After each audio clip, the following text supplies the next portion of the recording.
மனிதநேய மக்கள் கட்சியின் துணை பொதுச் செயலாளர் எம் தமிமுன் அன்சாரி அவர்கள் நாளை நமதே என்ற தலைப்பில் சிறப்புரையாற்றுகிறார். அளவற்ற அருளாளனும் நிகரற்ற அன்புடையவனுமாகிய எல்லாம் அல்ல இறைவனின் திருநாமத்தால் தொடங்குகின்றேன். கண்ணியத்திற்கும் மரியாதைக்கும் உரிய இந்த மாபெரும் ஒடுக்கப்பட்டோர் வாழ்வுரிமை மாநாட்டுடைய தலைமை பொறுப்பினை ஏற்று சிறப்பாக இதனை நடத்தி கொண்டிருக்கக்கூடிய மாவட்ட நிர்வாகிகளே, மேடையிலே அமர்ந்திருக்கக்கூடிய தலைமை கழக பொறுப்பாளர்களே, சிறப்பு விருந்தினர்களே, திருவாரூருக்குள் கடல் நுழைந்து விட்டதோ என்று சொல்லும் அளவுக்கு பெருந்திரளாக கூடியிருக்கக்கூடிய மனிதநேய சொந்தங்களே, தாய்க்கழக உறவுகளே, உங்கள் அனைவரின்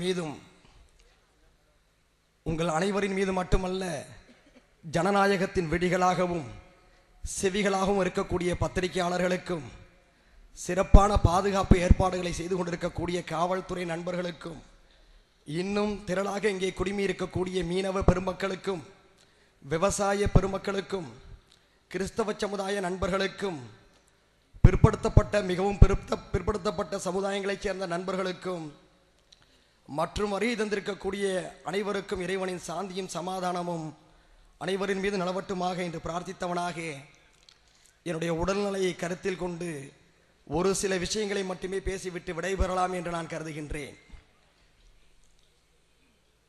இந்த சிறப்பு மிகு மாநாட்டில் நாடே மறந்துவிட்ட ஒரு அற்புதமான சமூக நீதி போராளி முன்னாள் பிரதமர் விபி சிங் அவர்களின் பெயரை மாவட்ட நிர்வாகிகள் இந்த வளாகத்துக்கு சூட்டி பெருமை சேர்த்திருக்கிறார்கள். இது இந்த மாநாட்டுடைய ஒரு முக்கிய சிறப்பு. சமூக தீமைகளுக்கு எதிராக போராடி தன் உயிரை இழந்த இந்த கட்சியின் போராளி கூத்தாநல்லூர் நூர் முகமது அவர்களின் பெயராலே நுழைவாயிலை அமைத்து, அதோடு மட்டுமின்றி போற்றத்தக்க பல்வேறு தமிழக தலைவர்களை நிறைவு கூறும் விதமாக ஐயா பெரியார் அவர்களின் பெயரால் ஒரு வரவேற்பு வளைவும், பாபா சாஹேப் அம்பேத்கர் அவர்களின் பெயரால் ஒரு வரவேற்பு வளைவும், சமூக நீதிக்காக போராடி உயிர் திறந்த அல்ஹாஜி பழனி பாபா அவர்களின் பெயரால் ஒரு வரவேற்பு வளைவும் இங்கே அமைக்கப்பட்டு தகுதியானவர்கள் நினைவு கூறப்பட்டிருக்கிறார்கள். அது இந்த மாநாட்டின் மிகச் சிறப்பான பல அம்சங்களில் ஒன்று.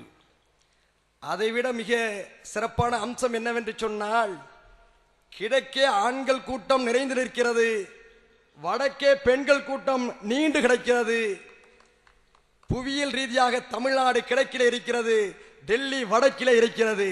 விரைவிலே தமிழ்நாட்டிலும் டெல்லியிலும் மிகச்சிறந்த பிரதிநிதிகளை அனுப்பக்கூடிய வாய்ப்பு நமக்கு இருக்கிறது என்பதை தான் நம்முடைய இந்த முதல் மாவட்ட மாநாடு சொல்லாமல் சொல்லிக் கொண்டிருக்கின்றது.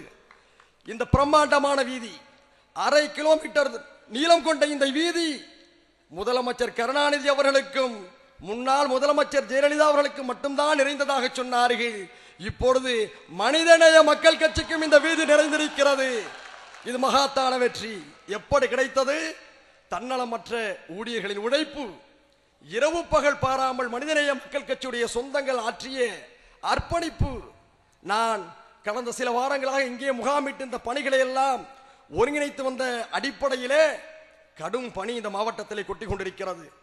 சகோதரர்கள் கொடி கட்டுகிறார்கள், விடியற்காலம் 4 மணி வரை கொடி கட்டுகிறார்கள், எல்லா விதமான பணிகளையும் செய்தார்கள். போய் தொழுது விட்டு 5 அல்லது 6 மணிக்கு உறங்குகிறார்கள், மீண்டும் 9 மணிக்கு அலுவலகத்துக்கு வருகிறார்கள். இப்படி சொந்த காசையும் சொந்த உழைப்பையும் செலவு செய்து ஒரு சமூக மாற்றத்துக்காக உழைக்கக்கூடிய ஒரே கூட்டம் மனிதநேய மக்கள் கட்சியின் கூட்டம் என்பதை நான் மீண்டும் மீண்டும் சொல்லிக் கொள்வேன். பணநாயக அரசியல் தமிழ்நாட்டிலே ஊடுருவிருக்கக்கூடிய நிலையிலே தியாக அரசியலை மனிதநேய மக்கள் கட்சி தமிழ் மண்ணிலே விதைத்துக் கொண்டிருக்கிறது. நாங்கள் மக்களின் மனங்களை வெல்பவர்கள் மட்டுமல்ல, மக்களின் மனங்களையும் மாற்றுபவர்கள் என்பதை நாங்கள் தெரிவித்துக் கொள்கிறோம். தீர்மானங்களை நிறைவேற்றிவிட்டு களையக்கூடியவர்கள் அல்ல, அதை நிறைவேற்றுவதற்காக களத்திலே போராடக்கூடியவர்கள் என்பதை நாங்கள் நிரூபித்துக் கொண்டிருக்கின்றோம். போராட்டங்கள் வரலாறுகளை உருவாக்கும், வரலாறுகளை உருவாக்கும் போராட்டங்களை மனிதநேய மக்கள் கட்சி உருவாக்கும். இடியும் மின்னலும் இல்லாமல் மழை இல்லை, உழைப்பும் போராட்டமும் இல்லாமல் வாழ்க்கை இல்லை. எங்களின் பொது வாழ்வு போராட்டங்களால் சூழ்ந்தது. எங்களுடைய பொது வாழ்வு போராட்டங்களால் சூழ்ந்தது. ஆனாலும் நாங்கள் போர்களில் புறமுதுகை காட்டியதில்லை. அது மத்திய சென்னையில் எங்கள் மீது திணிக்கப்பட்ட வன்முறையாக இருந்தாலும் சரி, எங்கள் நெஞ்சை நிமிர்த்தி எதிரிகளையும் எதிர்ப்புகளையும் நாங்கள் சந்தித்திருக்கின்றோம். எங்கள் வாழ்க்கை முழுவதும் விழுப்புண்களை நாங்கள் சுமந்திருக்கின்றோம். நாடாளுமன்ற தேர்தலிலே தனித்து நின்றோம், தோல்வியடைந்தோம். ஆனால் 2 வாரங்களில் இயல்பு நிலைக்கு நாங்கள் திரும்பினோம். என்ன காரணம்? எம்பியாக வேண்டும், எம்எல்ஏ ஆக வேண்டும் என்பது மட்டுமே எங்களுடைய அரசியல் பயணத்தில் முக்கிய விஷயங்கள் அல்ல. அது எங்கள் பயணத்தின் சில அம்சங்கள் மட்டும்தான். அரசியலை மாற்றியமைப்போம், அதிகாரத்தில் பங்கெடுப்போம் என்ற முழக்கத்தை நாங்கள் முன்வைத்திருக்கின்றோம். எங்களுடைய அரசியல் முற்றிலும் மாறுபட்டது. இங்கே கட் அவுட் கலாச்சாரத்தை பார்க்க முடியாது, தனிநபர் துதிபாடலை பார்க்க முடியாது. தனிநபர்களின் துதிபாடலுக்கு இந்த கூட்டம் பலியாகாது. மலிந்து கிடக்கக்கூடிய தமிழக அரசியலை நிமிர்த்தி சரியான பாதைக்கு அழைத்துச் செல்லக்கூடிய பணியை தான் மனிதநேய மக்கள் கட்சி இங்கே செய்து கொண்டிருக்கின்றது. நம்முடைய பேராசிரியர் அவர்கள் தேர்தலிலே தோல்வி அடைந்திருக்கலாம். யார் தேர்தலிலே தோல்வி அடையவில்லை? அமெரிக்காவுக்கு விடுதலை வாங்கி தந்தவர் ஜார்ஜ் வாஷிங்டன். அந்த ஜார்ஜ் வாஷிங்டன் பின்னாளிலே அதே அமெரிக்க மக்களால் தேர்தலிலே தோற்கடிக்கப்பட்டார் என்பது வரலாறு. 2ஆம் உலகப் போரிலே ஜெர்மனியின் ஹிட்லரை எதிர்த்து பெரும் வெற்றி பெற்றார் இங்கிலாந்துடைய அதிபராக இருந்த வின்ஸ்டன் சர்ச்சில். அந்த வின்ஸ்டன் சர்ச்சிலும் தேர்தலிலே தோல்வி அடைந்தவர் தான் என்பதை மறந்துவிடக் கூடாது. அமெரிக்காவுடைய பெரும் அதிபர்களில் ஒருவராக திகழ்ந்த அப்ரஹாம் லிங்கன் அவர்கள் பல தோல்விகளை சந்தித்ததற்கு பின்னால் தான் அமெரிக்காவுடைய அதிபராக வந்தார் என்பதும் வரலாறு. யார் தோற்கவில்லை? நான் படுத்துக்கொண்டே ஜெயிப்பேன் என்று சொன்ன காமராஜர் அவர்கள் 1967 நடைபெற்ற தேர்தலிலே விருதுநகரிலே முன்பின் முகம் தெரியாத சீனிவாசன் என்ற ஒரு மாணவனிடம் தோற்கவில்லையா? தோற்றதற்கு பின்னாலே அதே காமராஜர் மீண்டும் நாடாளுமன்றத்துக்கு செல்லவில்லையா? இதுதான் வரலாறு. 1991ஆம் ஆண்டு ராஜீவ்காந்தி அவர்களின் படுகொலைக்கு பின்னாலே நடைபெற்ற சட்டமன்ற தேர்தலிலே திராவிட முன்னேற்ற கழகம் 233 தொகுதிகளிலும் தோல்வியடைந்து ஒரே ஒரு தொகுதியில் மட்டும்தான் வெற்றி பெற்றது. கலைஞர் அவர்கள் அங்கே வெற்றி பெற்றார்கள். இமாலய தோல்வியை சந்தித்தது திராவிட முன்னேற்ற கழகம். அந்த இமாலய தோல்வியில் இருந்துதான் பின்னாலே அவர்கள் மீண்டும் வந்து இப்போது ஆட்சியை பிடித்திருக்கிறார்கள். அது மட்டுமா, என்னை யாராலும் அசைக்க முடியாது என்று பேசிய ஜெயலலிதா அவர்கள் பர்கூரிலே தோல்வி அடையவில்லையா? அந்த தோல்விக்கு பின்னாலே அவர் மீண்டும் முதலமைச்சராக முடிசூடவில்லையா? மு க ஸ்டாலின் அவர்கள் இன்று மகுடம் சூட காத்துக் கொண்டிருப்பவர். அதே மு க ஸ்டாலின் அவர்கள் 1000 விளக்கு தொகுதியிலே அரங்கநாயகத்திடம் பல முறை தோல்வி அடைந்தவர் தான். அந்த தோல்வியை அவர் ஒரு பொருட்டாக எடுத்துக்கொள்ளாமல் தொடர்ந்து உடைத்தார். இன்று துணை முதலமைச்சராக இருந்து கொண்டிருக்கிறார்.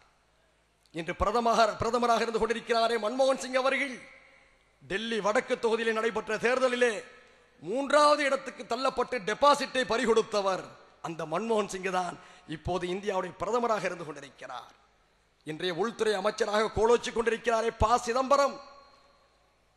மன்மோகன் சிங் தேர்தலிலே தோல்வியடைந்த அதே தேர்தலிலே சிவகங்கை தொகுதியிலே 3வது இடத்துக்கு தள்ளப்பட்டு டெபாசிட் தொகையை பறிகொடுத்தவர். அவர் இன்று உள்துறை அமைச்சராக இருக்கவில்லையா? இதுதான் அரசியல். அரசியல் என்பது வெற்றிகளும் தோல்விகளும் கலந்த ஒரு கலவை என்பதை யாரும் மறந்துவிடக் கூடாது. அதனால்தான் தோல்வியிலே நாங்கள் இடிந்து போய்விடவில்லை. என்ன காரணம்? கொள்கைகளாலும் தத்துவங்களாலும் உருவாக்கப்பட்ட தொண்டர்களை கொண்ட ஒரு கூட்டத்திற்கு தோல்வி பெரும் பாதிப்பை ஏற்றி விடாது. தேர்தல் மட்டுமே எமது லட்சியம் அல்ல, பதவி மட்டுமே எமது கனவல்ல, அதையும் தாண்டி உயர்வானது. நாங்கள் உடனடியாக எதிலும் எங்களுடைய இலக்குகளை அடைந்துவிட முடியும் என்று நம்பவில்லை. எங்களுடைய இலக்குகள் தூரம். தலைமை நிர்வாக குழு தெளிவாக முடிவெடுத்து விட்டது. எங்களுடைய இலக்கு 2011 அல்ல 2016 என்பதை தெளிவாக பிரகடனம் செய்துவிட்டது. எங்களுடைய பயணம் 2016 என்ற தொலைநோக்கு பார்வையோடு நகர்ந்து கொண்டிருக்கிறது. அன்பு சகோதரர்களே, தொடர்ந்து என்னால் பேச முடியவில்லை. தொண்டை வலியோடு நான் அவதிப்பட்டுக் கொண்டிருக்கிறேன். ஒரே ஒரு விஷயத்தை மட்டுமே கூறிவிட்டு நான் விடைபெற விரும்புகிறேன். திருவாரூருக்கு பல சிறப்புகள் உண்டு. புறாவுக்காக தன் தொடைக்கரியை அடுத்து கொடுத்த சிபி மன்னன் ஆண்ட வரலாறு இந்த திருவாரூருக்கு உண்டு. அந்த திருவாரூரின் வீதியில் என்று சொல்லிக் கொண்டிருக்கின்றோம். இன்று மனிதநேய மக்கள் கட்சி ஒரு புதிய பயணத்தை தொடங்கி இருக்கலாம், மாற்று அரசியலை முன்வைத்திருக்கலாம். இது பலருக்கும் புரியாமல் போகலாம்.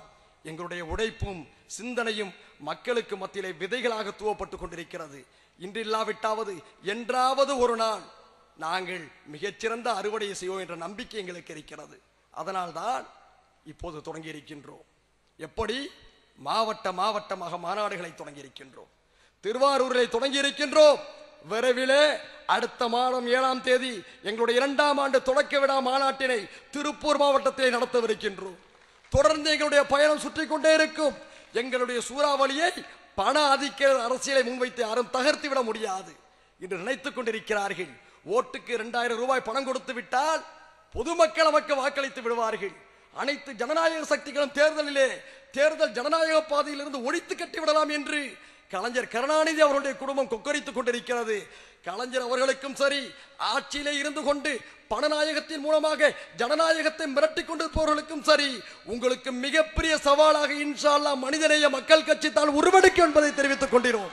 நாங்கள் காற்றில் உதிரும் புளியம் பூக்கள் அல்ல, காண்டாமிருகத்தின் பிடரியை உழுக்கும் சிங்க குட்டிகள் என்பதை விரைவில் நிரூபிப்போம் என்று கூறி என் உரைக்கு திரையிட்டு விடைபெறுகிறேன். நன்றி.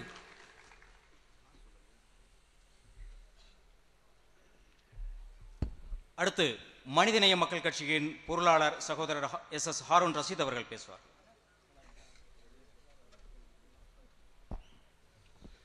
இங்கே குழுமையிருக்கின்ற அனைத்து சமுதாய சொந்தங்கள் அனைவருக்கும் ஏக இறைவனின் சாந்தியும் சமாதானமும் உண்டாகட்டுமாக என்று பிரார்த்தனை செய்கின்றேன். பணி வாட்டிக் கொண்டிருக்கின்றது. எங்களது பொதுச் செயலாளரும் ஒருங்கிணைப்பாளரும் சிறப்பானதொரு உரையை தயாரித்து வைத்திருக்கின்றார்கள்.